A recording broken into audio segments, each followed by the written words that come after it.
Čiže tá svetelná pozemská bytosť, ja veľmi ďakujem Aramej, že to vytvorila, pretože mne to dalo obrovsky veľa a veľa podpory a veľa vhľadov a veľa čistenia, keď som bola naozaj v takom miernom, že ešte som to nemala úplne dočistené, čo sa mi predtým stalo. Takže mi to dalo obrovské množstvo aha momentov, liečenia a naozaj som konečne dosadla na zem, pretože to je aj témou, ktorá Tamara Meja rieši a to je vlastne spojenie so zemou a tie presvedčenia, ktoré nám v tom bránia. Naozaj sa inkarnovať naplno ako ten avatar, pretože sa bojíme síly, bojíme sa ísť do tela, a sú tam určité spomienky toho tela a telo je také a hen také a vlastne celý ten život vidíme z toho galaktického úplne inak ako my teraz. Takže mi to obrovské množstvo dalo tých aha momentov, pochopení, prijatí, súcitu. A ja som sa v tom našla. Pre mňa je to galaktické vedomie a tá práca s tými spomienkami duše naozaj poslaním.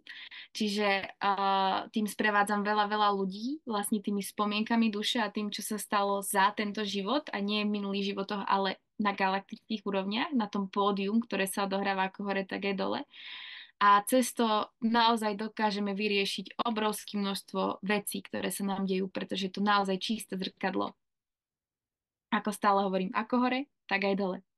Takže to nám vie krásne pomôcť a naozaj v tom pomáha napojenie na stvoriteľa a neustále čistenie nášho energetického systému, či už fyzicky, mentálne, energeticky, na akýchkoľvek úrovniach. Čiže stále vnímať, dobre, kde som, čo mi tam nepatrí.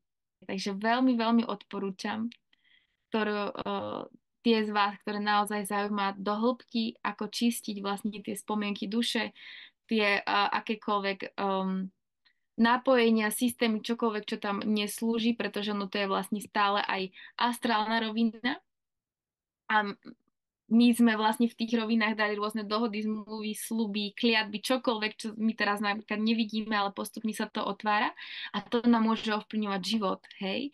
Môže nám to spôsobať bolesť, odpájanie a tak ďalej. To je vlastne veľmi individuálny proces.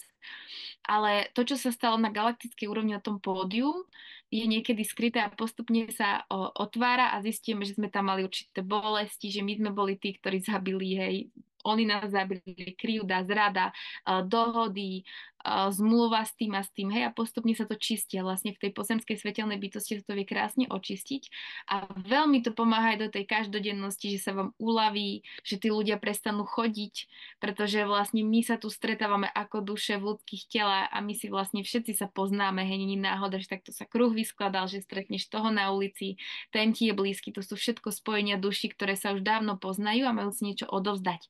Či už aj karmickí partneri duše, alebo akékoľvek priateľstvo, akýkoľvek terapeut, klient, ktokoľvek, tak je to tá dohoda duše, ktorú si my vymieňame, pretože na tej úrovni sme sa dohodli a máme spolu nejaké spojenie.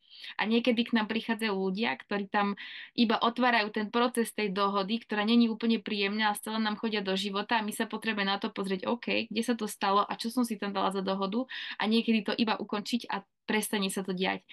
Takže je to krásny spôsob aj ako s tým pracovať takto konkrétnejšie.